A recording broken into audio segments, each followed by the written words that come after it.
Imaginez-vous un monde sans abeilles. Un monde où il y a des milliers de fleurs à butiner et personne pour le faire. Un monde où les robots font le travail à votre place. Imaginez-vous des hectares de fleurs et personne pour les butiner. Maintenant, imaginez-vous un monde avec plein de travail, plein de boulot, avec des entreprises et personne pour faire le boulot. Imaginez-vous un monde où la pénurie empêche les entreprises de se développer. Imaginez-vous un monde où même les entreprises ferment car elles n'ont plus de personnel. Mesdames et messieurs, nous parlons peut-être du monde de demain. Un monde qui signe l'échec de l'intelligence collective à grande échelle. Vous l'aurez compris, ma problématique est la suivante. Comment une entreprise peut-elle ou doit-elle faire face à une pénurie de compétences tout en continuant à se développer? Pour ce faire, ma méthode est simple. J'ai croisé 3 regards, celui des employeurs, celui des salariés et celui de nos étudiants.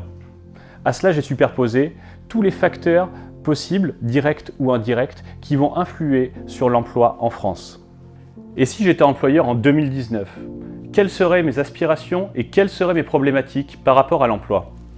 Les jeunes ne veulent plus, c'est une chose, ne connaissent même pas, je dirais, ce métier-là. Dès le collège, aujourd'hui, on ne les oriente pas vers nos filières. Donc je dirais c'est un caractère d'urgence aujourd'hui, puisque sans personnel, aujourd'hui, l'entreprise n'évoluera pas et ne perdurera peut-être même pas. Oui, mais encore. On rencontre pas mal de difficultés de recrutement sur Angoulême. C'est d'ailleurs pour ça qu'on s'est installé à Bordeaux il y a 2 ans, pour pouvoir continuer à se développer et à recruter du monde. Parce que nous, on ne vend rien d'autre que du temps passé. Donc forcément, si on n'a pas de développeurs pour réaliser les projets clients, on ne peut pas produire et on ne peut pas se développer. Et si on demandait à quelqu'un qui a un point de vue global de l'impact sur le territoire? L'impact, c'est le développement de notre territoire. Alors il y a 3 causes pour ça. Les organismes de formation qui font des formations depuis des années et qui du coup ne s'intéressent pas forcément auprès des entreprises, des besoins, et on se retrouve avec des personnes qui se retrouvent au chômage après. Nous avons des entreprises qui n'ont pas su passer le relais avec des sachants qu'ils avaient dans leur entreprise, et où là on aurait pu mettre de l'alternance. Et puis on a l'éducation nationale avec le syndrome du gant blanc et dévalorisant justement l'apprentissage et les métiers manuels. Et puis enfin, on a l'État qui a négligé les valeurs du travail au profit des valeurs sociales. Mais dans tout ça, nos étudiants, ils en sont où? Les jeunes de mon âge pensent que les métiers manuels, c'est trop compliqué et mal payé. Il faut faire beaucoup d'études pour être bien payé et avoir un bon métier. Alors j'imagine l'entreprise où je vais travailler plus tard, j'imagine qu'elle soit grande, que ça paye bien et que tout le monde soit gentil. L'enjeu, mesdames et messieurs, est de vous montrer comment survivre à ces crises du recrutement en 2019 et d'aider à faire progresser les entreprises et les salariés tout en ouvrant des portes à nos étudiants.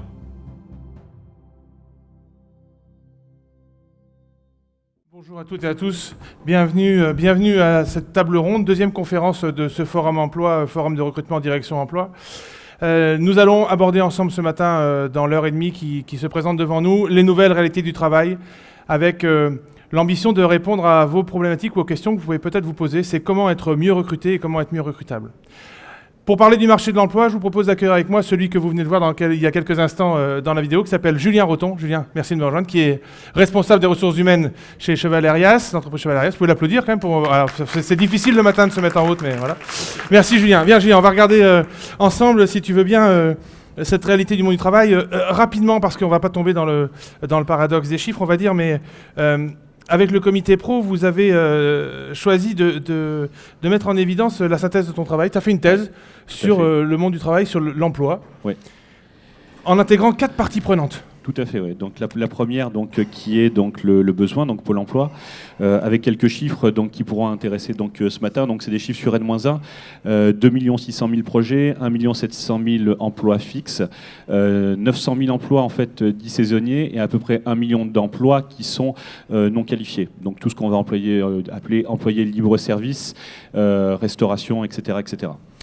Avec un gap. Alors je reprends la partie formation, puisqu'en fait on a une partie formation qui comprend l'éducation nationale, les centres de formation, et on souligne un investissement croissant de la part des entreprises, puisqu'on est en hausse en 2017 de 5,5% au niveau de l'investissement des entreprises, avec plus de 8 000 millions d'euros en fait investis dans la formation des entreprises. Aujourd'hui, on observe un fort décalage en fait entre le besoin en formation des entreprises et ce que promulguent d'une part les centres de formation et les demandeurs d'emploi qui, dans tout ça, effectivement, sont parfois un petit peu perdus. Donc l'objectif ce matin, c'est aussi de vous offrir des solutions et de vous montrer quels sont les besoins des entreprises. On va aborder après donc les métiers qui sont les plus difficiles à recruter, qu'on va distinguer des métiers les plus recherchés effectivement en France. Juste avant d'aller sur ces métiers, justement, Julien, on se rend bien compte dans ces travaux que c'est une relation à 4 parties prenantes. Tout à fait. Ouais. Il y a effectivement l'entreprise. Oui, c'est fondamental. Ouais. Pôle emploi qui joue un rôle aussi déterminant. Avec des outils aujourd'hui qui sont à utiliser, sans modération, que ce soit les stages, les PMSMP, les AFPR, on a un spécialiste dans la salle. Donc, oui. La formation. Oui. Et puis le capital humain, la richesse humaine, c'est-à-dire tous les gens qui cherchent à être recrutés ou qui sont déjà en poste et qui veulent faire évoluer leur carrière. Tout à fait. Vous le disiez à l'instant, dans cette thèse, vous mettez en évidence 10 métiers qui sont les plus recherchés. Oui, tout à fait. Ceux qu'on a le plus de mal à recruter. Oui. Et puis aussi 10 métiers où c'est le plus difficile de recruter. Tout à fait, ouais. Donc on a deux notions, en fait, une notion de volume et une notion de difficulté. Difficulté parce que c'est des formations aujourd'hui qui sont peu connues, des métiers qui sont dévalorisés. Donc on voit dans le top 10, typiquement, voilà, mécanicien, carrossier. On est sur un besoin, typiquement, moi sur mon secteur, on est en manque de 14 600 emplois. Donc par rapport à un volume de 80 000 sur des agents de service, c'est rien, sauf que ce besoin augmente un petit peu plus chaque année. Et avec des formations dévalorisées. Ouais. Ça sont les métiers qui n'attirent pas. Voilà, c'est les métiers qui n'attirent pas et tous les métiers qui sont listés, il faut savoir que ce sont des emplois hors emploi saisonnier. Si on prend les métiers viticoles, typiquement, on arrive aux 2 600 000. Ouais. Dans cette thèse, vous avez évidemment, parce que c'est une question légitime que pourrait se poser notre public, c'est de dire mais oui, mais ça c'est fait pour des grandes entreprises, par des grosses sociétés. Nous, notre territoire économique, il n'est pas représenté par, il n'est pas significatif en tout cas dans cette échelle-là. Non, vous avez consulté toutes les tailles d'entreprise. Toutes les tailles d'entreprise, de la PME de 5 salariés au grand groupe de 5000 personnes. Et les problèmes RH, tout du moins, sont approximativement les mêmes, à des tailles différentes, avec des moyens différents pour les traiter. Mais les besoins sont les mêmes. Ouais. Et cette notion, vous l'avez intégrée dans tous les secteurs d'activité confondus. Tout à fait. On n'est pas resté sur le tertiaire ou sur l'industrie. Non, ou sur de l'industrie le service. au BTP, à l'hôtellerie, restauration, tout le monde. Tout est compris. Oui. Et vous avez interrogé tous les gens qui sont en contact avec la problématique de recrutement, d'emploi. Hein, ça peut être le gérant dans une TPE qui finalement c'est lui qui recrute directement. Du dirigeant au RH, au chef de service parfois qui fait aussi la RH, donc selon la taille. Ouais. Ce que vous avez fait apparaître, c'est ces métiers qui sont donc le plus sujets aux difficultés de recrutement. Oui, on les voit, la liste dans le tableau. Sujet, oui, le pourquoi du comment, en fait, donc tout faire tomber. Donc le but aussi de cette conférence, c'est de faire tomber tous les préjugés que vous avez sur les métiers, puisque en fait, c'est des métiers qui souffrent de déficit d'image, voilà, comme on peut le voir, des métiers donc émergents pour tout ce qui va être donc les personnes qui sont dans l'informatique, donc Scrum Manager, des métiers qui sont peu ou pas connus, et tous les métiers après dits techniques qui sont pénuriques et qui sont en montée folle. Et par contre, qui offrent pour les gens qui ont fait des reconversions, on le verra tout à l'heure, des champs du possible justement énormes. D'accord. Et les raisons que vous évoquez, en tout cas dans vos travaux et dans votre synthèse, c'est de dire effectivement, on le voit, donc des métiers qui sont peu connus. Oui. D'accord. Le déficit de demande d'attractivité, on l'a vu sur des métiers sans stigmatiser, mais sur le bâtiment, par exemple, ou sur des métiers mécaniques avec, en disant c'est pénible. Qui ont une très mauvaise pub, parce qu'aujourd'hui, nous, on intervient peut-être auprès des écoles, mais il faut aussi intervenir auprès des parents. Vous êtes peut-être parents aujourd'hui, auprès des professeurs. Et c'est ces métiers-là, en fait, aussi, nous, qu'on veut, on veut vous dire aujourd'hui, c'est des métiers passionnants, il y a plein de choses à faire dedans et qu'on va présenter après. Ouais, et puis il y a cette piste aussi de la formation initiale qui est peut-être pas tout à fait adéquate, en adéquation, on va dire, avec. Et il y a un décalage qui se crée, puisqu'aujourd'hui on est donc il faut donc dans la première diapo on avait mis il y a 50% des métiers qui sont présents aujourd'hui, qui d'ici 2030 n'existeront plus. Donc il y a un décalage qui se crée entre les centres de formation aujourd'hui, ce qui promulgue comme formation, le besoin de l'entreprise et ce que vous apprenez. D'où l'investissement des entreprises qui est énorme encore aujourd'hui.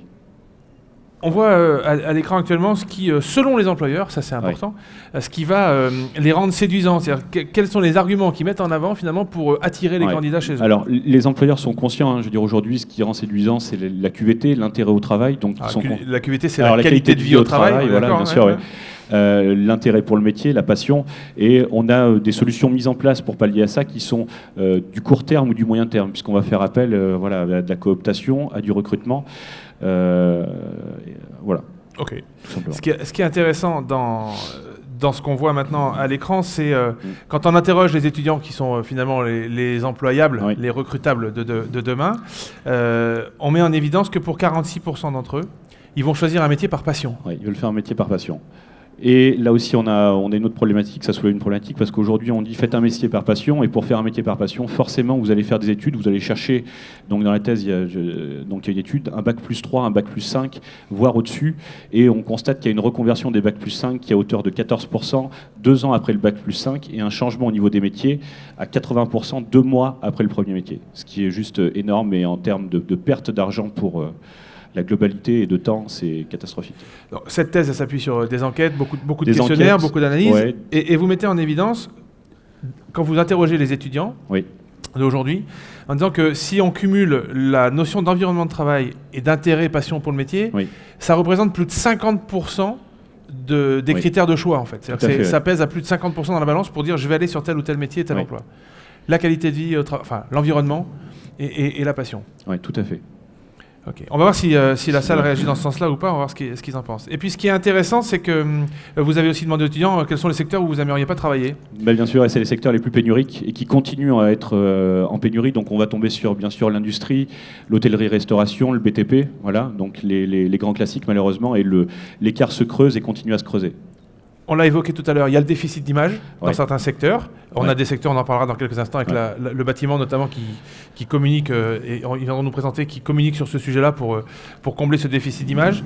On a cette image des conditions de travail qui sont pénibles. Oui. Du stress, par exemple, Bien à la grande sûr. distribution. On a les cadences, parfois aussi, Ouais, la qui pénibilité sont du travail. fortes et évoquées, tout à fait. Les horaires avec des amplitudes parfois qui sont un peu Ouais. compliquées. Et puis cet équilibre vie pro, vie perso qui parfois a du mal à être... À être respecté, et voilà. Donc là aussi, il y a donc dans la pyramide, enfin, on a ce que doit mettre l'employeur aussi en face pour rendre son métier attractif, puisque un métier, ça se rend attractif aussi. Des conditions de travail doivent être respectées. On a besoin aujourd'hui d'avoir une vie privée, une vie pro. On doit avoir une rémunération, mais la rémunération ne passe pas en premier, loin de là. Ça vient quasiment 4e critère, voire 5e, puisqu'elle est kiff-kiff avec ce qu'on peut offrir en termes de projet d'entreprise. Et au premier, effectivement, il y a la passion, mais on voit que dans une entreprise, la passion, ça peut se travailler en mettant en place tout ce qu'il faut, de la formation, de l'accompagnement, pour justement rendre le métier attractif et l'entreprise attractive. déficit d'image, Oui. inadéquation, formation, attente de métier. Et puis il y a aussi un autre critère qui est fondamental, c'est finalement un critère culturel, j'ai envie de dire. Oui. C'est ce qu'on voit, c'est ce que dit Théo qui est en photo, qui est un collégien à qui on pose la question.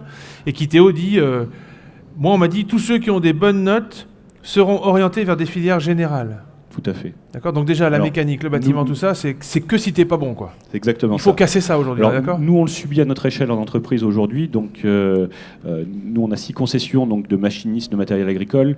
Et il faut savoir que quand on fait le tour des lycées, on nous dit rapidement, on va orienter effectivement les gens qui n'ont pas de bonnes notes sur vos filières. Sauf qu'aujourd'hui, tout ce qui est mécanique, il y a de l'électronique, il y a de l'hydraulique. Et c'est quasiment des ingénieurs, nous, typiquement, qu'on va mettre sur des moissonneuses. Donc, c'est des gens qui ont un BTS, qui font beaucoup de formation puisqu'on investit. Et au contraire, il faut aimer pour apprendre une telle dose d'information. Une synthèse de tous vos travaux, hein, parce qu'on pourra en parler pendant des heures. On le sait, vous êtes intarissable sur le sujet, mais cette pyramide qui est Oui. votre synthèse à vous, qui met en évidence, alors il faut la lire, si vous voulez bien, de haut en bas, d'accord. Donc le à critère fait. le plus important, c'est le critère du haut. Et Oui. le premier critère, c'est quoi pour vous? Ben, l'intérêt pour le métier. L'intérêt pour le métier. L'intérêt pour le métier. Encore une fois, l'intérêt pour le métier, mais qui se déclenche puisqu'on parle de cadre vie de travail et de QVT. Et l'entreprise a une vraie responsabilité, bien sûr, sociale là-dedans à jouer par rapport aux salariés et pour l'attirer et pour revaloriser le métier. Mais après, c'est beaucoup plus profond que ça par rapport au centre de formation et c'est des travaux qu'on va entamer et que le comité pro entamera aussi sur la présentation des métiers. Nos candidats sont a priori sensibles également au cadre et à l'environnement de travail, Oui. avec cette démarche de qualité de vie au travail Bien et sûr. de sécurité et de qualité de vie au travail. Le climat social, c'est aussi quelque chose qui est fondamental. Oui, qui se travaille aussi. Donc c'est dans les solutions aussi qu'on a apporté à la conférence d'hier soir, parce qu'on a fait une conférence là-dessus, notamment pour les employeurs. Donc comment on peut mettre un climat social en place sur des métiers durs, rendre des horaires flexibles, être flexible aussi avec les congés, parce que bon, il y a aussi des activités où on est obligé d'avoir une amplitude horaire, sinon on ne peut pas travailler. Donc il y a un travail des deux parties, c'est une relation de couple. Et si on veut que ça marche, il faut aller abonder dans les deux sens. Autre croyance qui prend un coup dans l'aile, finalement, c'est la rémunération. Hein, pendant longtemps, on a pensé qu'on pouvait motiver, attirer en promettant une grosse carotte. On se rend compte que c'est finalement le 4e critère.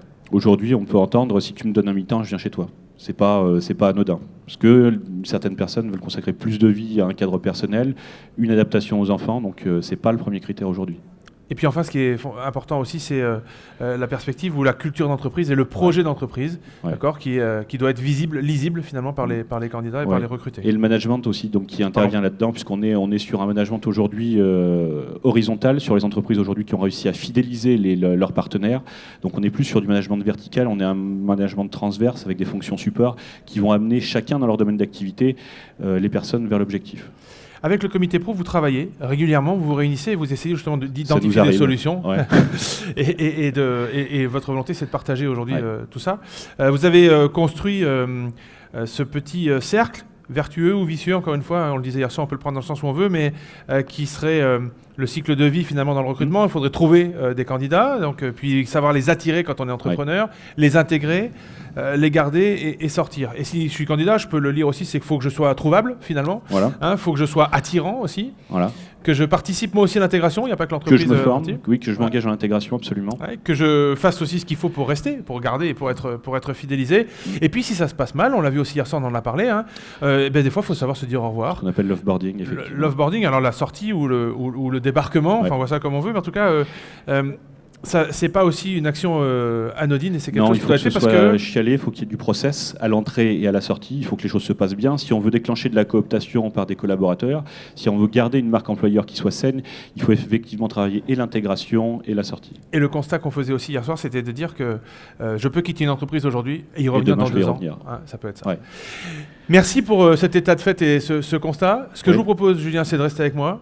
On va accueillir quelques intervenants. On a parlé tout à l'heure de la formation et je vous demande d'accueillir celui qui va représenter CCI Formation ce matin. C'est Jean-Richard Lafort. Merci de l'applaudir. Il va venir avec nous parler un peu de son point de vue sur la formation. On va accueillir également celui qui était là hier et qui trône au fond de la salle. C'est Thibaurix de l'agence Temporix qui lui fait du recrutement et qui va nous parler un peu de cette relation employeur-candidat. Il y a Martial Dubré également qui nous fait le plaisir de SEDTP de nous rejoindre. Martial Dubré, vous êtes l'entreprise et vous allez nous expliquer tout à l'heure ce qu'attend l'entreprise quand elle recrute, ce qu'elle attend d'un candidat. J'en ai parlé des organisations professionnelles, le syndicat, la Fédération française du bâtiment. C'est Damien Jordanas qui représente ce matin la formation. Et enfin, Julien, vous allez changer de casquette. Vous allez passer de thèse à RH chez Valerias pour nous parler un peu des changements de voie, ce que vous avez amorcé tout à l'heure, éventuellement possible. Je me tourne tout de suite vers vous, Jean-Richard Lafort, parce que c'est quelque chose qu'on met en évidence rapidement. La formation, cette inadéquation qu'on constate aujourd'hui entre la formation et l'entreprise, vous qui êtes le spécialiste de la formation au sein de la CCI Charente pour le CFA, quel regard vous portez là-dessus, vous ? Alors, quel regard je porte dessus ? C'est assez compliqué, parce qu'en fait... Est-ce que vous entendez bien Oui, ça va, c'est vrai, parce que... C'est assez compliqué, parce que les parcours de formation existent, et l'évolution des métiers existe en parallèle. Donc il est très difficile, enfin il n'est pas facile de mettre en adéquation ces choses-là. Ceci dit, des voies de formation, des organismes sont plus en mesure de mettre en adéquation les besoins des entreprises et l'offre de formation. Notamment, alors vous allez me dire, je vais parler de l'apprentissage, oui, parce que l'apprentissage ne peut exister que s'il répond à la demande des entreprises. Nous n'allons pas former, par exemple, au BTS Tourisme, il n'y a aucune entreprise qui demande en Charente à recruter des jeunes pour le BTS Tourisme. Donc du coup, on ne va pas former des futurs chômeurs dans le BTS Tourisme. C'est l'intérêt de l'apprentissage. Alors, par contre, il y a des jeunes qui veulent se destiner quand même au tourisme et qui font cette formation par la voie scolaire. Mais c'est plus compliqué de trouver du boulot. Voilà. Donc les adéquations se font, par exemple adapter les parcours de formation, individualiser les parcours de formation en fonction, comme le disait Julien, du parcours antérieur du jeune qui arrive avec déjà un titre d'ingénieur et qui va faire peut-être un bac pro commerce ou un BTS vente. On ne peut pas lui demander de faire l'enseignement général qu'il a déjà fait par ailleurs, qui est déjà supérieur à ce qu'il va connaître dans cette nouvelle formation. Donc tout ça, c'est une nécessité qui s'impose à nous et à laquelle il faut qu'on fasse face.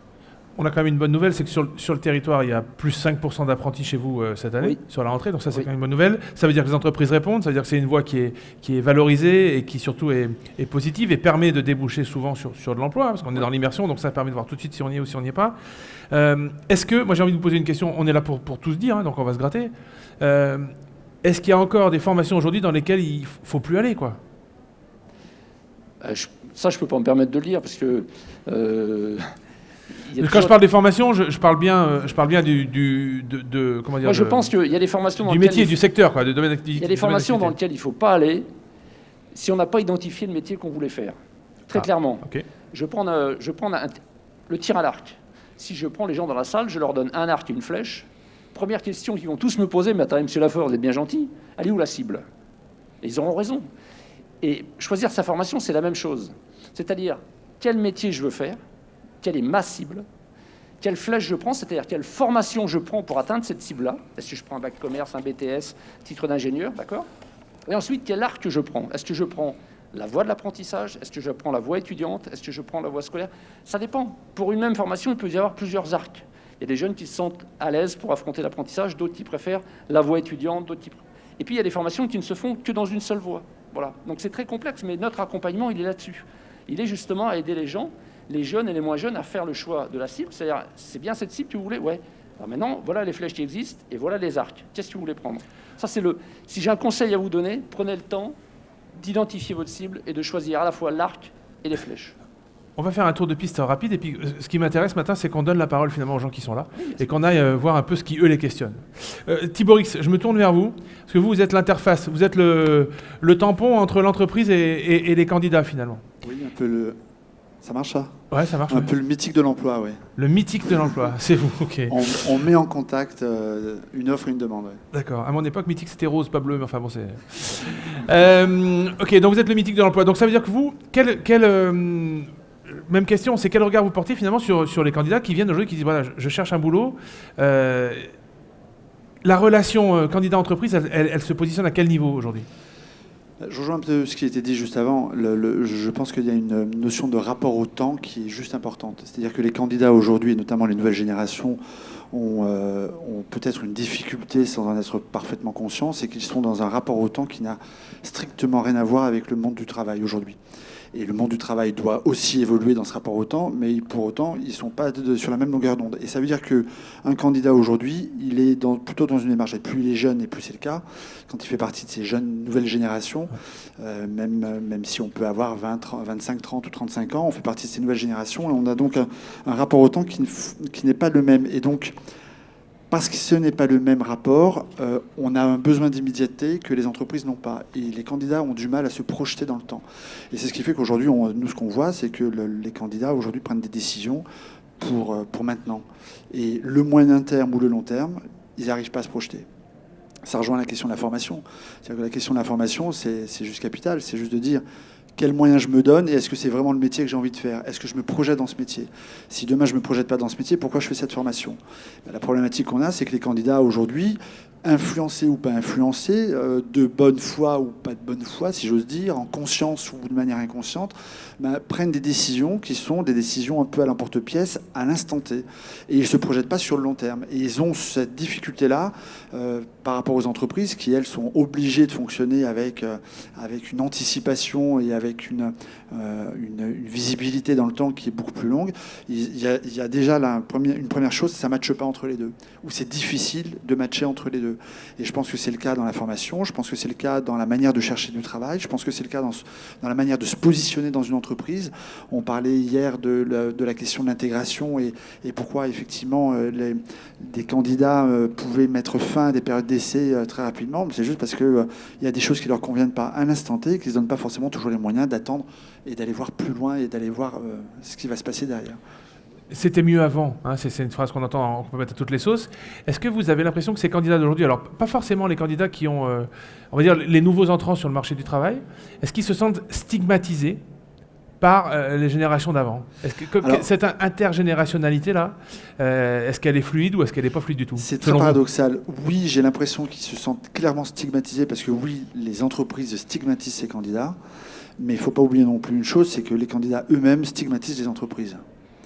Et aujourd'hui, quand on a une réaction à l'émotion, parce qu'on est souvent tous sur des réactions à l'émotion, c'est-à-dire que quand on sort d'un restaurant aujourd'hui qui ne nous a pas plu, on met un message sur Internet, et puis on met une note, une évaluation, on est sur le coup de l'émotion.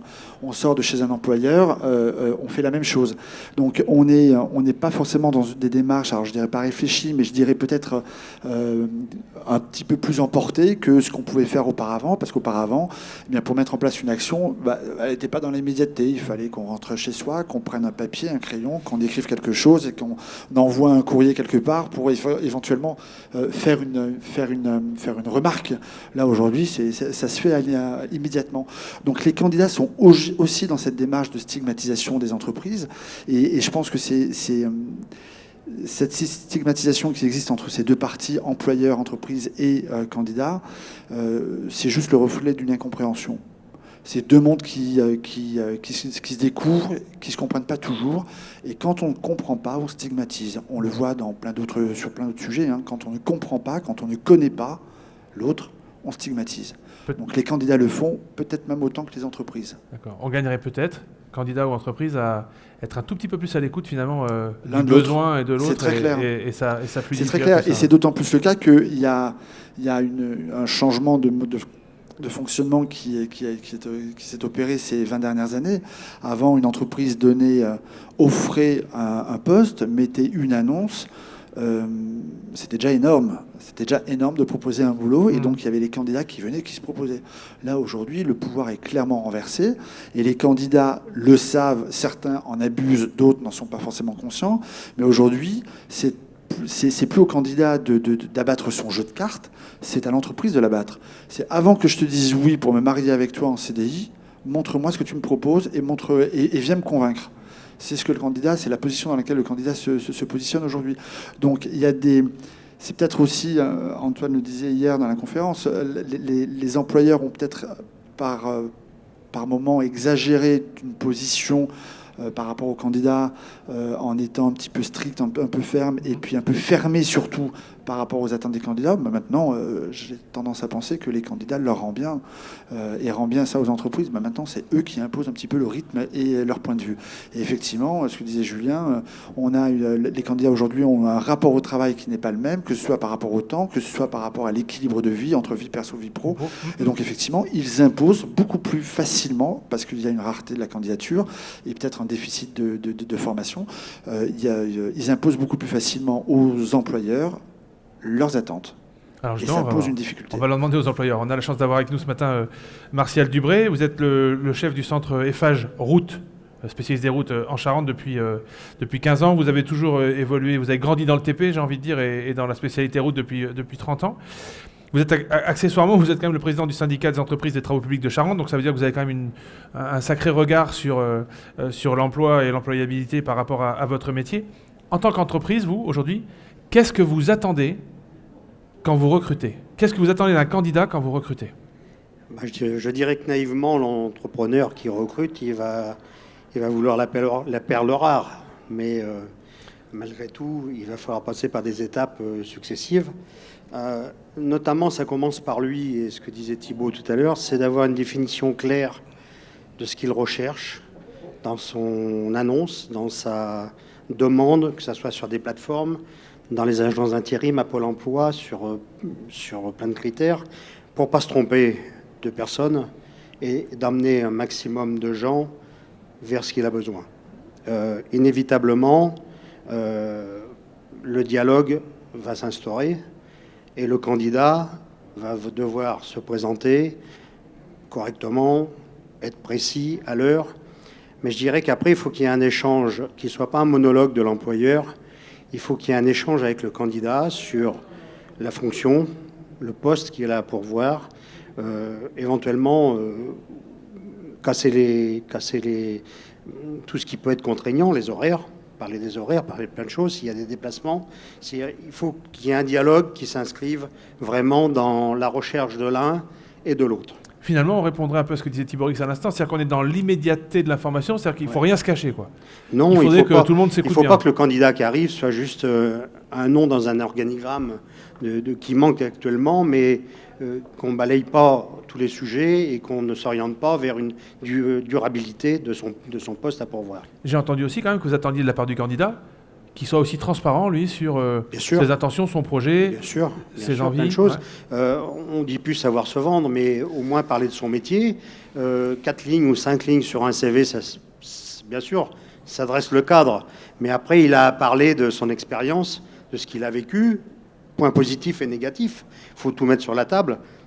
Et un entretien ne doit pas durer 5 minutes, quoi. Si vraiment on veut approfondir les choses, et que le candidat, surtout, soit à la recherche de réponses à ses attentes, autant que l'employeur. Il y a une question qui me taraude l'esprit, parce qu'on a la chance d'avoir beaucoup de femmes ce matin, et principalement un public féminin d'ailleurs. Vous qui êtes dans le TP, quelle est la place aujourd'hui? Parce que peut-être qu'il y a des femmes dans la salle qui se posent la question, ou qui se posent carrément pas la question, parce que le TP, c'est que pour les garçons, c'est un métier de dingue et tout ça. On voit quand même de plus en plus de femmes sur les chantiers. On sait qu'elles ont beaucoup de réussite parce qu'elles apportent une finesse que nous, les garçons, parfois, c'est un peu limite. Est-ce que vous avez senti cette évolution-là? Est-ce que vous les accueillez à bras ouverts dans ces métiers-là aujourd'hui? Alors, on redore le blason là, du TP, un peu comme nos collègues d'autres fédérations. On se rend compte qu'on peut attirer le monde féminin dans notre métier, que ce soit sur du secrétariat, du juridique, des postes administratifs, mais également des postes de chantier. Ça va sur la qualité, la sécurité, l'environnement, des laborantines dans des grands laboratoires de recherche, aussi bien dans des grands groupes, mais que de chantier, pour faire des contrôles, pour faire tout un tas de choses. On a également des chefs de chantier féminins, ça arrive, il y en a. Et moi, j'ai eu une chef de chantier à Rochefort. On a gardé 3 ans. Après, elle a volé vers d'autres cieux dans une autre région. Mais avec énormément de rigueur, ça s'était très, très bien passé. Voilà. On en a en chauffeur d'engin. Chauffeur de camion, maintenant, et poids lourd et super lourd, ça devient un courant. On a essayé d'attirer aussi un autre regard sur le TP. Est-ce que l'évolution de génération, parce qu'effectivement les générations avancent, donc on va dire la génération des 30 glorieuses, là, les baby-boomers, là, qui finalement avaient cette image un peu machiste, des mecs qui regardaient les filles arriver en disant c'est bon, voilà. Le fait qu'ils maintenant commencent à accéder à la retraite, pour certains, et la queue de cette génération est en train de partir à la retraite, est-ce que c'est aussi une opportunité pour les femmes d'intégrer le TP, par exemple? C'est une opportunité pour les femmes, mais c'est une opportunité pour tout le monde surtout. Parce qu'inévitablement, les renouvellements de postes, actuellement sur 2020, on est en recrutement de 110 personnes sur le Poitou-Charentes, c'est-à-dire sur 4 départements. Quand vous dites nous, c'est-à-dire... la fédération. La fédération, et les membres de la fédération, qui sont toutes les entreprises de travaux publics. Donc c'est assez... Donc ça, c'est une réalité, c'est-à-dire nous, la fédération des travaux publics, on recrute 110 personnes aujourd'hui en ce moment sur... postes confondus. L'ex-Poitou-Charentes, donc le nord de la Nouvelle-Aquitaine, quoi. La FRTP régionale est ralliée à la Nouvelle-Aquitaine, donc par ses satellites, recrute directement au niveau des régions. Voilà. Je me tourne vers Damien. Damien, le FFB, alors il disait avec Martial Dubré nous disait avec les syndicats, on essaye de parler, de casser cette image. Le bâtiment, c'est sale, c'est pénible, c'est pas attirant, il n'y a pas de place pour les femmes, encore une fois. Qu'est-ce que vous faites, vous, en tant qu'organisation professionnelle, pour casser ça, en fait, pour démystifier? Écoutez, je pense qu'il y a des points qui ont été soulignés dans la présentation, l'introduction, dans les différentes interventions. Dès le plus jeune âge, cette différenciation qui est faite entre des filières générales ou des filières dites techniques. Quand on dit technique aujourd'hui, malheureusement, est attaché à ce mot de la négativité, alors même que, comme a pu le souligner Julien, et comme on peut le retrouver dans de nombreux métiers dans la filière du bâtiment, technique, c'est avant tout technicité. C'est aussi aujourd'hui modernité. L'intégration des éléments de développement durable ou de consommation d'énergie ou de maîtrise des ressources sont des choses qui sont partie prenante et intégrante des métiers dans le bâtiment aujourd'hui. Donc comment on fait pour communiquer? On essaye de s'adresser avant tout aux plus jeunes pour commencer, puisque c'est vrai que dans le bâtiment, on met particulièrement en avant et ça fait partie de notre éthique de commencer dès le plus jeune âge via des filières d'apprentissage. Ce sont des mots qu'on a pu entendre depuis tout à l'heure. Bon, on se confronte à cette difficulté, ce déficit d'image qui est depuis le plus jeune âge. On ne va pas se baser strictement sur l'aspect négatif et être défaitiste sur la situation, puisque, comme ça a pu être souligné hier par l'un des dirigeants d'entreprises qui font partie de la Fédération du bâtiment, ils sont conscients aussi d'avoir peut-être manqué un virage sur la communication. Les métiers du bâtiment, ce sont des savoir-faire, de la technicité, des métiers dans lesquels on est passionné. Et Antoine, hier, était là et pourrait nous en parler pendant des heures de son métier, tout comme d'ailleurs un certain nombre de dirigeants d'entreprise qui font partie de la Fédération du bâtiment. On est conscient d'avoir raté peut-être un step sur la communication. Donc aujourd'hui, on est en train d'adapter, d'essayer de proposer des contenus qui sont plus parlants pour les générations qui arrivent sur le marché, puisque comme vous l'avez souligné un peu avec ce turnover des baby-boomers qui partent à la retraite, aujourd'hui on a aussi, qui dit départ à la retraite, dit aussi arrivée de nouvelles générations sur le marché du travail, et on le voit particulièrement aujourd'hui. Donc on essaye de s'adapter par des contenus médias, par des façons de communiquer autrement et plus positivement sur nos métiers. Finalement, si on avait un conseil, non pas une injonction presque, mais à donner aux candidats, c'est de dire allez voir le bâtiment parce que c'est pas ce que vous croyez, quoi. C'est exactement ça. Allez voir le bâtiment. Aujourd'hui, comme je dis, la prise de conscience sur la communication et l'image particulièrement négative qu'on peut avoir dans le bâtiment, mais aussi dans d'autres secteurs d'activité qui ont été soulignés sur la présentation générale tout à l'heure.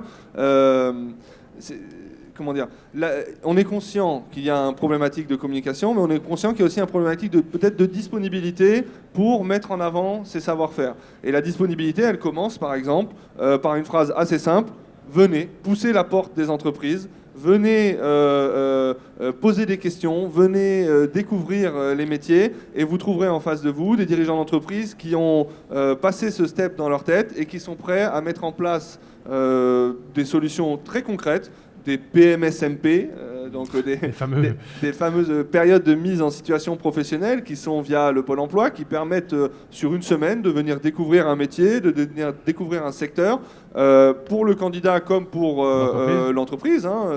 On répond bien à ce que disait Jean-Richard tout à l'heure. Enfin, c'est sur la cible, c'est-à-dire que je peux aussi me rendre compte que c'est pas ma cible, quoi. Voilà, je profite de la structure, accompagnement Pôle emploi, quel que soit l'organisme qui est derrière. Pendant une semaine, je vais tester un métier, voir mettre les mains dedans, entre guillemets, faire une immersion, c'est vraiment l'objectif, et découvrir. Mais je souligne quand même que faire une immersion, encore une fois, c'est peut-être une image qui peut être attachée à des métiers du bâtiment en disant, mets les mains tout de suite dans le cambouis. Voilà, une immersion, c'est aussi là que l'engagement d'un dirigeant d'entreprise, et ils en sont conscients de plus en plus, l'immersion, c'est aussi mettre les conditions pour le candidat de découvrir de manière positive le métier. Donc on ne va pas tout de suite jeter dans la main une pelle ou une truelle, qui d'ailleurs sont des outils qui sont encore utilisés, mais tout à l'heure je parlais de modernité, j'en remets juste une petite couche sur la mécanisation, sur la féminisation, voilà, je veux dire, on est dans des cœurs d'activité qui évoluent comme la société évolue autour de nous. En tout cas, je souligne juste vraiment, venez ouvrir les portes, venez solliciter nos dirigeants et les dirigeants d'entreprise de quelque sorte cette soit. Moi, je parle du bâtiment, mais je pense que c'est vrai pour tous les métiers aujourd'hui. Et vous verrez que ce sont des métiers dans lesquels on peut être pris de passion. Et surtout, on peut évoluer au fur et à mesure. Je parlais de technicité, ce sont des choses qui s'apprennent au fur et à mesure de la vie. Et on reste dans des filières où il est possible d'évoluer dans sa carrière. Les entreprises mettent à disposition de la formation professionnelle, de la formation continue. Et je pense qu'un exemple très particulier, j'en finirai sur ça, la Fédération française du bâtiment est présidée par une entreprise et par un dirigeant d'entreprise qui a commencé avec un CAP. Et qui aujourd'hui a monté toutes les différentes étapes et qui aujourd'hui dirige une entreprise qui fonctionne très bien. Et donc j'ai envie de dire, il n'y a pas de porte fermée, et l'enseignement technique, pour finir ma boucle, l'enseignement technique, c'est pas une impasse. C'est avant tout un lieu où on peut intégrer de la technicité et des compétences et des savoir-faire. Mesdames, Messieurs, opération séduction du bâtiment par Damien Jordalas, c'était brillant. Damien, merci, bravo pour cette... On sent la conviction et ça fait plaisir aussi, finalement, c'est aussi ressourçant. Hein. Je pense que quand on est en recherche d'emploi ou en réflexion, eh bien c'est ressourçant. Le TP nous dit, nous, on recrute 110 postes sur le Poitou-Charentes. Est-ce que le bâtiment recrute en Charente? Parce que finalement, revenons à des conditions un peu plus... Bien sûr, non, terre à terre, alors l'année 2020, on la connaît tous, elle commence à devenir particulièrement célèbre, mais il n'empêche que dans nos métiers, on est sur des métiers en tension. Je crois que tout à l'heure ça a été souligné sur, je cite pour les citer, hein, mais sur de la maçonnerie, sur de la couverture, sur de la plomberie, ce sont des métiers qui aujourd'hui recrutent. Et quand on dit recrute et métier en tension, ça veut aussi dire qu'on recrute dans des conditions qui sont particulièrement avantageuses aussi. Tout à l'heure, ça a été souligné que la rémunération, ce n'était pas forcément le point principal pour des candidats aujourd'hui. En attendant, les perspectives d'évolution et d'épanouissement personnel dans une carrière, ça reste des points importants. Et ce sont des secteurs où on peut avoir des issues assez positives sur ces sujets. Mais, pardon. Vas-y Thibaut. Je pense qu'il faut qu'on se dise que ça existe dans tous les autres secteurs d'activité aussi. C'est important de le souligner et on recrute dans beaucoup d'autres secteurs d'activité. On peut parler de l'industrie, même si l'industrie aujourd'hui s'est pris une grande claque dans la figure avec la crise du Covid. Il n'en reste pas moins qu'il y a des recrutements qui se font. La volumétrie est moindre, mais il y a des recrutements qui se font. Et ce qu'il faut bien comprendre quand on est un candidat aujourd'hui, c'est de savoir ce dont a besoin l'entreprise. Et l'entreprise a besoin surtout de candidats qui sachent s'adapter.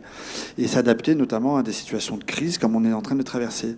Donc des candidats qui ont certes une compétence, une expérience depuis des années sur un métier donné en se disant tiens moi je vaux tant sur le marché du travail, c'est bien, c'est intéressant, mais après ce qui est important c'est de se poser la question de savoir quelle est notre valeur en termes de savoir-être, comment moi en tant que salarié j'accompagne l'entreprise qui m'emploie et qui fait face à des difficultés qui sont pour l'année 2020 qui est tristement célèbre, quand même assez inédite depuis quelques millénaires, parce que de mémoire d'homme on n'a pas vu une crise mondiale aussi violente que ça en un laps de temps aussi court.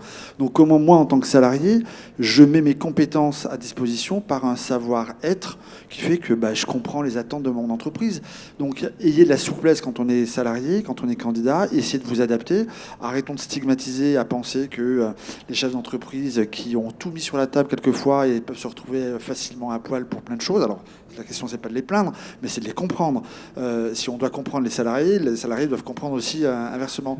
Donc c'est ça, on revient à ne pas stigmatiser et oser comprendre ce que l'autre fait et vit pour pouvoir effectivement s'adapter et proposer des solutions. Le candidat doit réussir à le faire, ça. C'est juste primordial. Julien, je me retourne vers vous parce qu'il a essayé de vous piquer. Damien a essayé de mettre les mains dans le cambouis, il a essayé de vous piquer la vedette là, avec le bâtiment. Mais vous êtes dans le cambouis par contre, dans la mécanique agricole, c'est ça. Donc ça c'est bon, vous n'êtes pas séduisant, enfin pas vous, mais le métier, le secteur. Ça attire pas. Faut quand même se dire les choses. On pourrait faire un sondage. Non, parce qu'autant on a eu un super coup de cœur de Damien, autant vous, c'est la mécanique. Non. Blague mise à part. Ces métiers techniques, on voit comme le vôtre de la mécanique agricole, par exemple, sont très durs et effectivement, donc le sujet qui varie, c'est la reconversion. Si vous voulez. On peut Est-ce que vous assistez, chez vous, à des retours à de la reconversion? Alors, vous avez un bac +5, c'est ça qui est devenu mécanicien agricole? J'ai un bac plus, j'ai un doctorant, qui est devenu mécanicien agricole. C'est quelqu'un aujourd'hui qui a fait son doctorat, qui était en quête de sens, parce que on a beaucoup de personnes qui font encore beaucoup de grandes études et qui, en fin de compte des grandes études, sont toujours en quête de sens et ne trouvent pas de sens à leur carrière. Nous, ce qu'on propose dans ces métiers techniques, que ce soit le bâtiment, que ce soit la plomberie, c'est aussi de la quête de sens. C'est-à-dire qu'on a beaucoup de personnes qui sont en quête. Aujourd'hui, c'est 19% sur le territoire charentais des entreprises qui sont dans des difficultés de recrutement, qui font appel à la reconversion professionnelle et qui recrutent de manière durable grâce à la reconversion. Alors, ça peut se traduire de manière différente. Alors, il y a Damien qui parlait de PMSMP. Donc, je veux dire, aujourd'hui, c'est un bras de levier. Je vais mettre un autre chiffre sur la table, je suis chiant avec mes chiffres. Ouais, c'est vrai. 361 jours, c'est la durée moyenne d'inscription d'un demandeur d'emploi à Pôle emploi, donc catégorie ABC. Qu'est-ce qu'on fait pendant 361 jours? C'est long. Je veux dire, on a le temps de se poser plein de questions, de s'orienter vers plein de formations. Il y a un bras de levier effectivement qui est, à tir illimité, c'est la PMSMP. La période de mise en situation professionnelle. Exactement, oui. Et donc ça, effectivement, il y a un double engagement. Le candidat aujourd'hui doit faire son expérience. C'est une super occasion de découvrir le métier. Mais effectivement, il y a un engagement aussi de l'entreprise, comme le soulignait Antoine, comme hier, aussi d'accompagnement. Donc là, c'est pareil, c'est un travail de couple. Ça va dans les deux sens.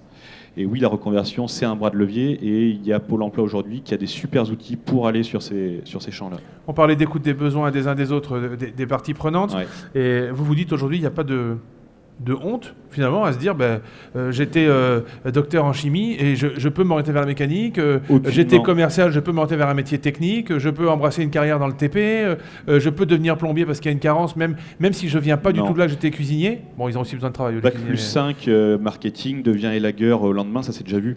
C'est-à-dire aujourd'hui, pour encore une fois avoir un autre cadre de vie, vivre sa passion. Aujourd'hui, moi j'ai un apprenti dont le père est médecin, d'accord.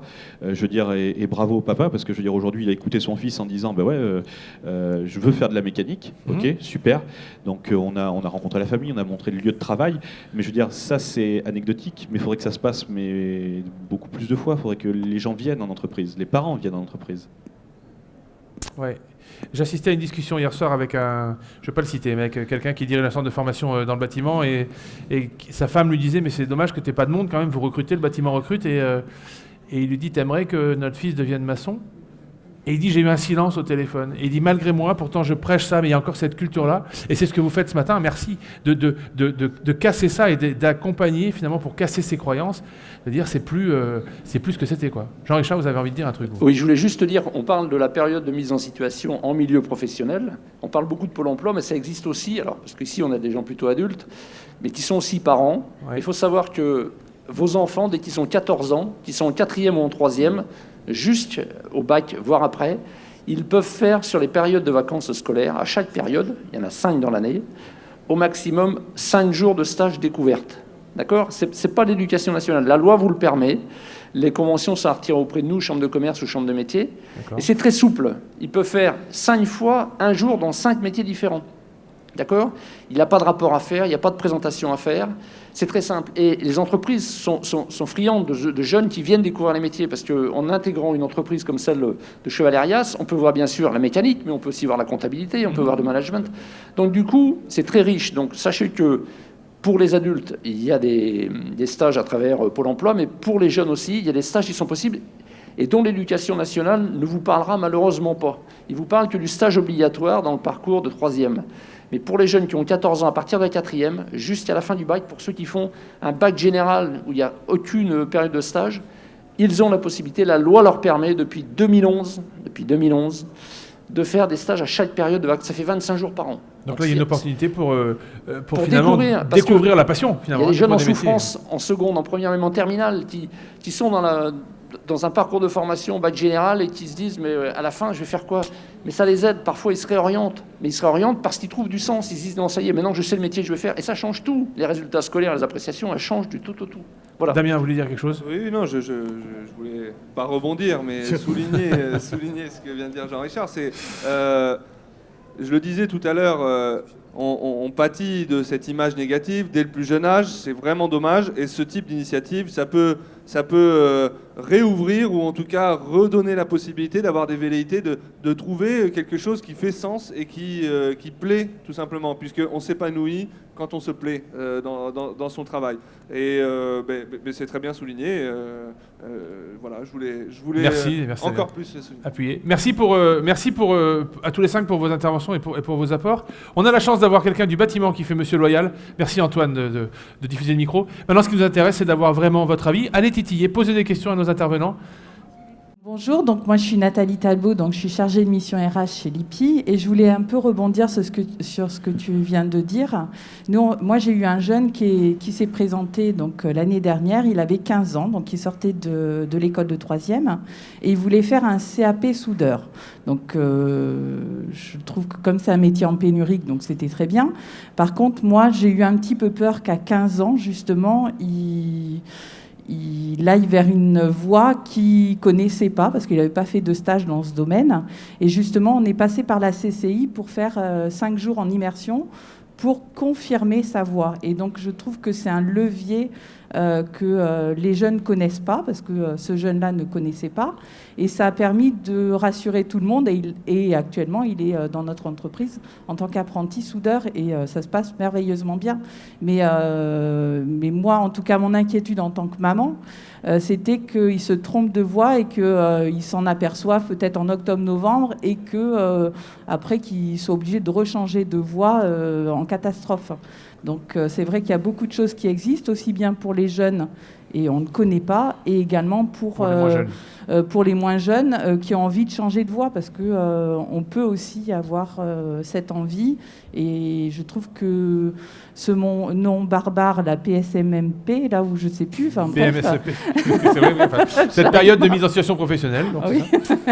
Donc, est très bien justement pour découvrir des nouveaux métiers et être sûr qu'on ne se trompe pas. Et c'est pas un échec si quand je ressors de cette période-là, Ah je oui, dis non, c'est pas pour moi, c'est pas ma cible. Oui, Combien de temps de ouais, gagner et quel temps de gagner finalement? Au contraire, c'est pas un échec justement, parce qu'on sait au moins... Alors, parfois, le métier plaît, mais c'est l'entreprise qui plaît pas. Ok. Donc du coup, nous on dit, refais un stage dans ce métier-là, change d'entreprise, parce que peut-être, c'est comme les entreprises, chercheurs salariés, les salariés cherchent l'entreprise. Donc ça marche aussi. Mais vraiment, c'est vraiment le bon... Alors, il y a aussi, à travers la mission locale, la possibilité de faire des stages. Il n'y a pas que Pôle emploi, et puis nous, il y a aussi la mission locale. Il y a beaucoup de structures, elles sont toutes là d'ailleurs sur le salon, Donc, elles accompagnent. nous on appelle ça passe-métier, c'est le passage vers le métier, mais c'est PMSMP. Voilà. Thibaut Rix. Oui, il faut bien comprendre que quand on est candidat aujourd'hui, quand on est salarié et qu'on cherche du travail, on a une obligation, c'est d'être agile. Et aujourd'hui, les candidats, enfin les salariés qui restent sur un seul poste dans la même entreprise pendant 20 ans, pendant 30 ans, pendant 40 ans, pendant toute une carrière, toute une vie, ça n'existe quasiment plus. Je ne sais pas si c'est bien, je ne sais pas si c'est mal, mais c'est un constat. Ça n'existe plus. Et la difficulté qu'on a, c'est que les candidats ont, c'est quand ils perdent leur emploi ou quand ils sont obligés de migrer vers autre chose, ils ont énormément du mal à se réadapter à autre chose parce qu'on leur a pas appris à se réadapter à autre chose. Et on les a laissés dans une monovoie, dans un monoproduit, dans un monosecteur, dans un monoposte, et on ne sait pas. Donc tout ce dont on est en train de parler là, les stages, les immersions, les découvertes, les passerelles, les formations, ça permet tout ça justement d'être plus agile dans un monde qui va très vite, et vous devez, vous, candidats, bouger, aller très vite et vous adapter. Pour vous adapter, vous devez comprendre. Pour comprendre, il faut juste oser aller voir les autres. Il faut juste effectivement se mettre dans la démarche d'une interactivité avec l'autre et donc arrêter de stigmatiser. Thibaut, ouvrez vos chakras. C'est ça. Je donne des cours derrière Une autre question. Allez, il faut en profiter, profitez-en. Vous avez la chance d'avoir de l'entreprise, des agences d'emploi, de recrutement. Vous avez la fédération des syndicats, vous avez la formation. Tout le monde est là et il faut oser parler. Quelqu'un veut poser une question? Ça vous inspire rien? Quelles sont les difficultés que vous rencontrez aujourd'hui finalement dans vos recherches d'emploi? Si vous êtes à la recherche d'emploi aujourd'hui, c'est quoi le point noir ou les... voilà. Merci monsieur de participer. Bienvenue. Bonjour monsieur. Merci, bonjour à tous. Aujourd'hui, là où je me heurte, c'est l'âge. Parce que là, on parle beaucoup pour les jeunes, et c'est très bien. Mais qu'est-ce qu'on fait pour les vieux? Sans vous offenser, monsieur, quel âge avez-vous? 53 ans. 53 ans. Alors, on a 53 ans, est-ce qu'aujourd'hui c'est un frein? Qu'est-ce qu'on fait à 53 ans? Alors c'est un frein parce que il y a encore beaucoup de personnes qui considèrent que c'est un frein. Par contre, si vous le considérez comme étant un frein, alors je juge pas, hein, mais ça va poser encore plus de problèmes. C'est-à-dire qu'aujourd'hui, quand on est un candidat à 53 ans, j'ai tendance à penser que les portes, il faut y aller, il faut un peu les pousser et les défoncer. Parce qu'elles ne s'ouvrent pas forcément toujours automatiquement. Alors c'est sûr, c'est pas bien, mais c'est une réalité. Je ne dis pas que c'est normal qu'elles ne s'ouvrent pas, mais on sait que sur certains postes, dans certaines organisations, les managers ou les chefs d'entreprise ont encore une manière de penser qui n'est peut-être plus d'actualité, enfin, qui est sûrement plus d'actualité. Et aujourd'hui, on voit dans bon nombre de secteurs d'activité un regain pour ce qu'on appelle les seniors, pour l'intérêt qu'on peut porter à des salariés seniors, parce que justement, ils ont des compétences que on n'a plus dans les entreprises, ou qu'on n'a plus et cet accompagnement que les seniors peuvent apporter est important. Et puis ils ont aussi un rapport au monde du travail qui souvent, même s'ils sont monotâches, ce que je disais tout à l'heure, hein, on est peut-être, non mais je ne dis pas que c'est votre cas monsieur, mais même si on est plutôt monotâche et qu'on n'a pas eu plusieurs carrières, plusieurs métiers différents dans sa vie, on a un rapport au travail qui est rassurant aussi pour les entreprises. Donc on reste à 50 ou à 60 balais, très très très intéressant pour une entreprise, même si elles ne sont pas toutes conscientes de ça. Après, il y a des difficultés techniques, physiques, qui peuvent intervenir en fonction des postes que l'on peut avoir. Donc il ne faut vraiment pas se décourager. Moi, j'aurais tendance à à vous retourner la question, c'est qu'est-ce que vous faites de vos 53 ans en fait? C'est-à-dire que des entreprises, on sait, peuvent avoir du mal à ouvrir les portes. Alors vous, qu'est-ce que vous pouvez faire pour être attirant en fait pour une entreprise? C'est un peu la question. C'est un peu, je suis désolé, c'est pas une... Non, mais je vais vous répondre. La semaine dernière, j'ai passé mes habilitations électriques que j'ai reçues, que j'ai maintenant, et je me forme. Et pour la petite histoire, je viens donc de milieu agricole, donc maintenant dans le bâtiment, donc je sais me reconvertir. Je sais aussi que dans mon métier, parce que je suis conducteur de travaux, eh bien, je peux accepter des grands déplacements, je peux faire beaucoup de choses, voilà. Donc, mais les portes se ferment et bien verrouillées. Ouais. Alors. Je voulais laisser... Martial voulait réagir sur cette entreprise. Alors, on a la FFB que parler, oui. Pardon, moi j'ai sauté sur l'occasion, conducteur de travaux en électricité. On va se rencontrer, on va discuter, on va voir comment on peut vous accompagner dans la recherche. Nous, sur ce salon, à la Fédération du bâtiment, on porte des offres d'emploi de nos différents adhérents. On a plus de 180 adhérents. Dans l'électricité, on en a. Donc on va travailler ensemble pour regarder ce qu'on peut faire. Maintenant, comme vous l'avez dit, une réorientation, et c'est aussi ce que disait Thibaut, c'est une implication sur ce qu'on veut faire. Vous passez de vous-même des habilitations électriques. Moi, j'ai envie de dire là que vous mettez toutes les choses dans le bon sens. Donc, et je le souligne aussi ce qu'il disait, quand un environnement est particulièrement négatif ou jugé négatif eu égard à votre âge ou à quoi que ce soit, il faut être d'autant plus positif sur la situation. Donc on va discuter si vous voulez bien, on va regarder votre CV, votre profil plus que votre CV, puisque tout n'est pas sur un CV, et puis on va essayer de trouver une solution. Et juste une chose, il faut accepter aussi de se mettre, alors je ne sais pas si c'est votre cas ou pas, et si vous l'avez déjà accepté, mais de faire les choses par étapes. Vous avez besoin, vous êtes dans une sorte de reconversion, vous avez besoin de montrer ce que vous pouvez faire et de vous faire découvrir.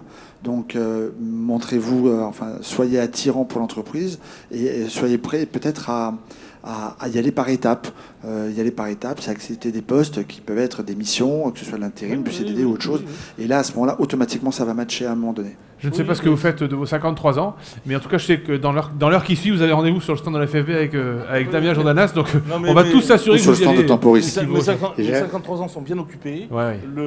Puisque déjà la recherche d'emploi et puis je vous dis la formation, et qui est une part importante pour continuer dans le métier, parce que ça évolue tous les jours, et j'engage tout le monde de veiller à ça, parce que on ne peut pas, comme vous disiez tout à l'heure, rester dans son coin et puis pleurer. Donc, vous voyez, vous êtes agile, monsieur, quand vous faites ça. Deux rendez-vous. Vous êtes agile par rapport au monde du Deux travail. rendez-vous sur le stand de la FFB, sur le stand de Temporis. Martial Dubré, je me retourne vers vous parce que vous vouliez réagir depuis tout à l'heure, mais 53 ans, c'est un frein, l'âge, dans le TP? Pas du tout. C'est ce que je disais tout à l'heure. Il va y avoir un échange avec l'employeur et le futur candidat. Il faut savoir que beaucoup d'entreprises ont de la technicité, sont en recherche éventuellement de personnel technique, et souvent de fois, dans les sorties, ce qu'on évoquait hier, part du savoir-faire avec l'entreprise et une personne. Donc il est intéressant d'avoir une tranche d'âge qui a un peu roulé sa bosse, comme on dit dans le métier, mais qui a des compétences techniques. Et c'est là, dans cet échange qu'il va y avoir entre le candidat et l'entreprise, de pouvoir vraiment aborder tous les points techniques de sa carrière et peut-être amener un plus qui va faire basculer l'avantage du candidat pour l'employeur. Savoir un petit peu dans son parcours et ce qui peut amener aussi à l'entreprise, parce que beaucoup partent et malheureusement du savoir-faire et de la technicité s'en va avec les personnes. Voilà. Donc ça peut être... pour moi, il n'y a pas de tranche d'âge. Voilà. C'est un profil, un individu, c'est pas un âge. C'est ça. On est confronté à tous. On est confronté aux apprentis, on est aux alternants, aux jeunes, aux moins jeunes, d'autres qui changent de métier mais qui n'ont pas forcément la compétence. L'entrepreneur, il attend de la productivité tout de suite, sur certains postes. Alors, quand il a besoin, il fait appel à la formation et il va intégrer les gens dans son entreprise, mais malheureusement, il y a des postes où il faut de la technicité et c'est là que le candidat a une carte à jouer importante dans sa présentation, sa motivation, son savoir-être et tous ses critères. Et on est bien au-delà des compétences techniques, là. Bien sûr. Sur les compétences comportementales qu'on évoquait hier. Julien, vous vouliez dire quelque chose? Je rebondis sur Martial. Ah, vous rebondissez encore. Nous, on a un cabinet de recrutement dans la partie agricole qui va chercher des personnes qui sont à la retraite, justement pour aller chasser le savoir-faire qui est perdu, sur toute la partie mécanique, notamment soudure et technique. Donc, c'est pas un frein, et nous, on est même friands de ce cabinet, en fin de compte. Voilà. Julien, vous êtes le statisticien de l'équipe, là. Ouais. Je voulais vous poser une question. Aujourd'hui, combien de temps on reste en poste? Vous avez cette stat-là? Alors, après, après, on va attaquer les transgénérationnels, forcément. Aujourd'hui, c'est 3 à 5 ans, donc en poste, donc sur des générations de mémoire où on est jusqu'à 40 ans. D'accord.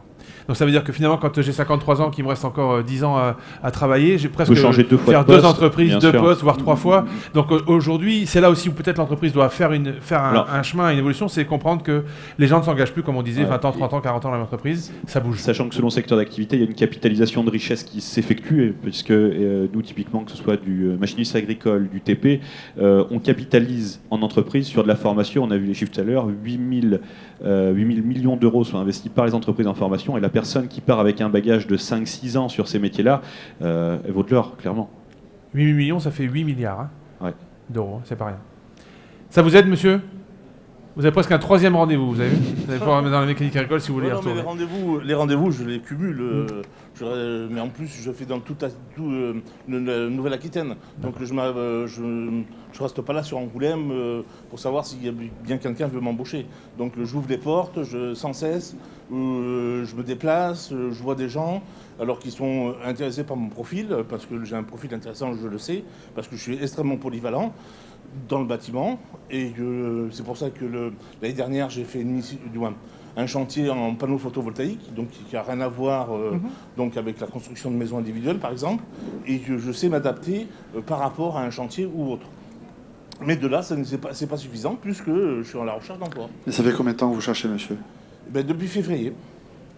Alors, vous savez, j'ai juste tendance à modérer la situation dans laquelle vous êtes, parce que vous cherchez depuis février, c'est toujours trop long, mais on est quand même dans une période très compliquée, ça ne vous a pas échappé avec le Covid, et effectivement, il y a eu des situations dans les entreprises qui sont très compliquées, et avant de rembaucher, que vous ayez 53 ans ou vous ayez 40 ans, ça freine quand même. Donc, il ne faut pas désespérer. Je pense que vous mettez les choses dans le bon ordre. Et là, vous l'avez montré. Vous vous rendez agile, vous vous rendez intéressant pour le marché du travail, vous vous rendez polyvalent. Ça va matcher. Automatiquement, ça va matcher. Merci à tous pour vos témoignages. Une autre question, allez, on en profite. J'en profite pour vous présenter celle qui est sur la droite avec son bras bionique, là. Annick Andrieux, qui est à l'origine de tout ce bazar. Du Forum du recrutement et direction d'emploi. Merci Annick de provoquer ces temps forts qui permettent d'échanger et de mettre en adéquation, en relation des intervenants dans le monde de l'emploi. Merci beaucoup. Bravo, merci pour cette table ronde, merci pour ce forum. Ça va se terminer à 13h aujourd'hui, c'est ça? Voilà. Donc on va prendre encore une dernière question, puis on va vous laisser l'opportunité d'aller rencontrer tous les gens sur les stands. Oui, on a une question? Oui, bonjour. Bonjour madame. Alors moi je vais venir avec ma casquette de maman parce que sinon je suis en effet... je travaille au sein d'un Cap Emploi, donc on travaille principalement sur la reconversion des personnes en situation de handicap. Mais là, vous évoquiez le fait qu'en effet, les jeunes aujourd'hui ont une méconnaissance de certains métiers, qu'ils soient liés au bâtiment ou à l'industrie. Et moi, j'ai envie de vous dire, mais pourquoi vous venez pas dans l'école aujourd'hui? Alors là. Ça, c'est une vraie question. Vous avez vu? Attention, réaction en chaîne. Chacun son tour. En tant que fédération, c'est vrai qu'on sollicite tous les collèges de Charente au niveau des classes de 3e pour les attirer vers les métiers, leur ouvrir des portes et une vision de certaines professions.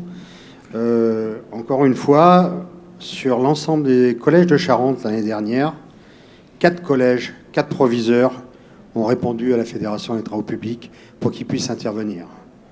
Est-ce normal? Voilà. Non, je ne pense pas que ce soit normal. Je monte à une dizaine pour nous. Voilà. Dans des forums des métiers qui sont pourtant maintenant, depuis quelques années, intégrés à un parcours orientation pour les jeunes au collège, de découvrir les différents métiers, les différentes filières.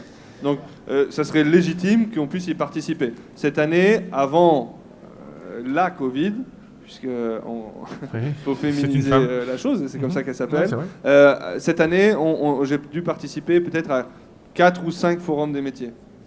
je pose la même question. Est-ce normal? Alors là, ça se finit à 13h, donc on ne va pas répondre à la question. Mais on essaye d'aller vers les établissements scolaires. On essaye de nouer des liens. Pour notre part, Fédération Bâtiment, en tout cas, j'espère pour les autres secteurs aussi, on participe à des missions académiques. Il y a des missions académiques écoles-entreprises qui sont mises en place par le rectorat de Poitiers. On les a sollicités récemment pour faire visiter des chantiers dans le cadre d'une opération nationale, les coulisses du bâtiment. On essaye de se mobiliser. Maintenant, on se confronte à une difficulté historique et systémique. Dont on a parlé et dont j'ai commencé à parler au départ. Donc, sinon, après, je vais me répéter. Voilà. Jean-Richard, votre point de vue, vous vouliez réagir aussi parce que... Alors, nous, au centre de formation, on est jugé comme concurrent à l'éducation nationale. Et en règle générale, on participe aussi au forum pour présenter les métiers. Et en règle générale, quand on va dans un établissement, c'est toujours des élèves principalement en situation d'échec qu'on va nous présenter pour qu'ils aillent vers l'apprentissage. Et ce qu'on dit, c'est quand même l'apprentissage, c'est une des voies les plus difficiles, puisqu'en fait, il faut à la fois acquérir les compétences en entreprise, plus ses savoirs au CFA. Donc, malgré tout ça, on arrive à plus de 85% de réussite à l'examen pour des jeunes qui partent en situation scolaire difficile.